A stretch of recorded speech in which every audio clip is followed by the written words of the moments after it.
Le drame du 13 mars dernier a ramené le débat des mesures de sécurité au palais de justice d'Amqui. Le message a été entendu puisque des travaux de réfection seront effectués à l'établissement.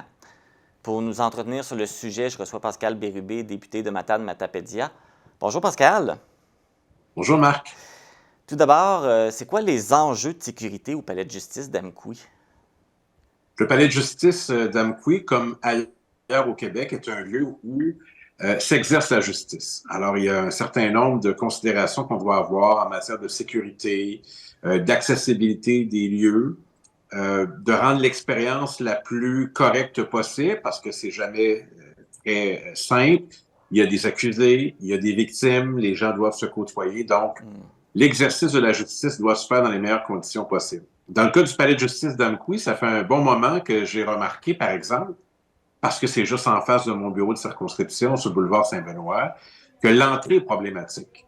Ça fait des années qu'on réalise qu'il y a des risques d'évasion, que c'est mal adapté, que les véhicules qui viennent porter les accusés, souvent des véhicules de police, doivent se stationner sur le trottoir du boulevard Saint-Benoît. On a déjà vu ça. Et les tristes événements des dernières semaines en Amqui nous ont rappelé ça. On a vu l'accusé un peu parader brièvement pour entrer à l'intérieur. Ça donnait sur la rue, il y avait des gens à proximité. C'est pas les conditions optimales. Ce n'est pas sécuritaire, ce n'est pas souhaitable. Pas d'entrée à l'arrière. Donc, cet enjeu-là en est un important. Il y en a d'autres à l'intérieur qui sont liés à l'aménagement des lieux. Puis il y a les nouvelles réalités aussi, comme la visioconférence pour les comparutions. J'ai obtenu en 2017 un rapport du ministère de la Sécurité publique indiquant de nombreux problèmes liés au palais de justice d'Amqui, mais aussi au palais de justice de Matane et de Montjoly. J'avais fait une sortie à l'époque, j'en ai informé les ministères concernés. La CAQ est arrivée à l'automne 2018. Ils ont ce rapport, ça n'a pas bougé comme on le souhaiterait. Et récemment, en ramenant ce dossier dans l'actualité, on a appris qu'elle allait avoir autour d'1 million d'investissements dans le palais de justice d'Amqui. On n'a pas de précision si ça couvre l'ensemble des enjeux que j'ai évoqués, sinon la visioconférence. Mais il est clair que si on avait à retenir un enjeu, celui de l'entrée du palais de justice est clairement problématique et ça doit être corrigé. Oui. Et d'ailleurs, tu parlais du rapport de 2017, donc ça fait déjà plusieurs années que le gouvernement est au courant là, de ces enjeux-là, mais il n'y a rien qui a été fait encore, à part les Non, annonces qui ont été faites dernièrement, là. oui, puis en matière d'aménagement de palais de justice, il y a un exemple assez spectaculaire, c'est celui de Rimouski qui a coûté entre 50 et 100 millions de dollars. C'est une somme importante. Là, on est rendu à investir dans l'est du territoire. Amqui, c'est un exemple. C'est un bâtiment ancien qu'il faut adapter.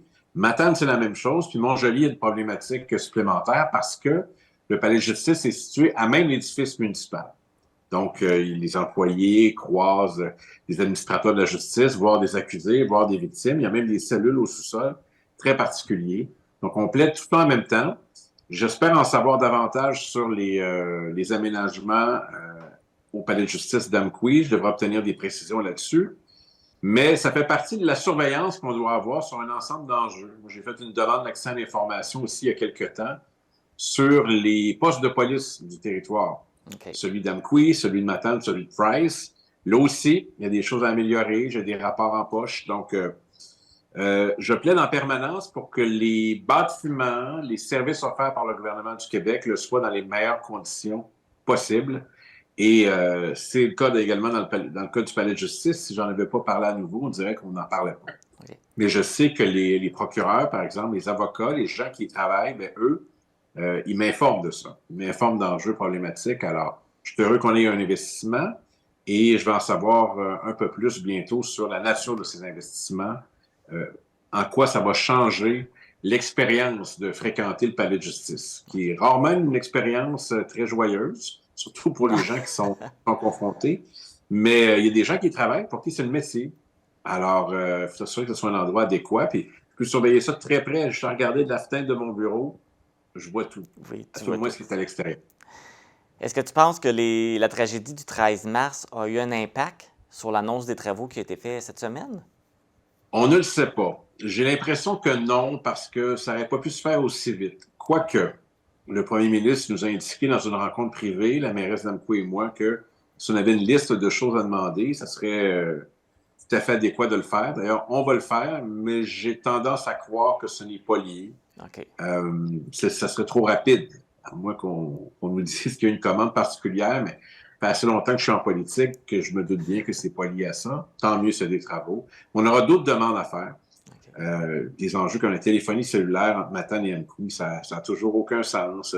Mais pour beaucoup, les soins en matière de santé mentale, on est totalement dépourvus dans l'Est du Québec. Ça n'aurait pas nécessairement pu prévenir tous les cas qu'on a au Québec, mais ça pourrait pas nuire, c'est une évidence. Alors, ça en fait partie, puis on aura d'autres demandes également. Là. Laisse un peu la poussière retomber, mais on n'oublie pas ce qui s'est passé, mais il faut essayer d'en tirer quelque chose de positif pour la suite. Là, comme tu mentionnais, on n'a pas tous les détails de ce qui va être fait comme travaux, mais ça commence bientôt. Là. Ça commence à la fin du mois d'avril, je crois. Hein? Oui. Ça ne tardera pas, donc, un nouveau chantier dans la Matapédia pour le palais de justice. Ce qu'on nous indique, c'est plus ou moins 1 million de dollars. Mais ça va vite, hein, en construction, 1 million de dollars. Là, on peut l'atteindre assez rapidement avec l'augmentation des matériaux, avec les coûts de construction, parfois les dépassements aussi. Donc, dès que j'aurai davantage d'informations, ça va me faire plaisir de vous partager cela. Et le rapport que j'ai entre les mains, qui date de 2017, tant mieux s'il y a des choses qui ont été améliorées, mais je le garde toujours proche, parce que ça me permet de voir très concrètement ce qu'il faut modifier. Puis évidemment, mais quand on est député depuis un certain moment, puis les gens nous font confiance, on a des sources qui nous livrent, je dirais, confidentiellement des informations très pertinentes. Et c'est comme ça que j'ai obtenu le rapport. Okay. D'une source, disons, généralement très bien informée, qui m'a donné un rapport que je n'aurais pas dû avoir, mais que j'ai obtenu. Et pour le bénéfice du public, je pense que c'est intéressant d'en informer les gens de la Matapésia. C'est ce que j'ai fait. Puis pour toi, c'est une bonne nouvelle parce que j'imagine que ça fait des années que tu travailles sur ce dossier-là. Pas nécessairement. Je veux dire, il y a beaucoup de palais de justice au Québec. Les entretenir, là, il y a tout un mécanisme au Québec. C'est très compliqué. Il y a eu de la construction de nouveaux palais de justice. C'était le cas à La Tuque, par exemple. Mais dans notre cas, c'est au centre-ville. C'est un beau bâtiment qui fait partie de l'histoire d'Amkoui et de la Matapésia. Donc, on peut l'adapter. Puis, il y a des solutions, je veux dire. Elle est relativement simple pour l'entrée principale. Il pourrait avoir une entrée arrière avec un lieu sécurisé pour les fourgons parce qu'il faut éviter les risques d'évasion. C'est possible, c'est déjà arrivé. Okay. Donc, c'est une évidence. Puis en plus, imaginez la triste ironie que lorsque l'accusé s'est rendu escorté par les policiers au palais de justice, il a fallu que les véhicules se stationnent sur le trottoir. Inutile de vous dire que le trottoir, dans l'imaginaire de ce qui est arrivé, au boulevard Saint-Benoît, c'est pas une image que je souhaitais associer à ça davantage. Je veux pas hyper dramatiser l'affaire, mais on est capable d'avoir de meilleures conditions pour l'administration de la justice. Bien, ça va se faire. C'est ce qu'on a eu comme information. Donc, on va faire la suivi du dossier pour avoir plus les détails. Donc, merci beaucoup, Pascal. Ça fait plaisir. Et puis, on suit les choses. Et puis, merci vous aussi de suivre de très près tout ce qui se passe. Alors, oui. comme le disait un ancien animateur de radio, à la gang, on sait tout. Exactement. Merci beaucoup. Ça fait plaisir.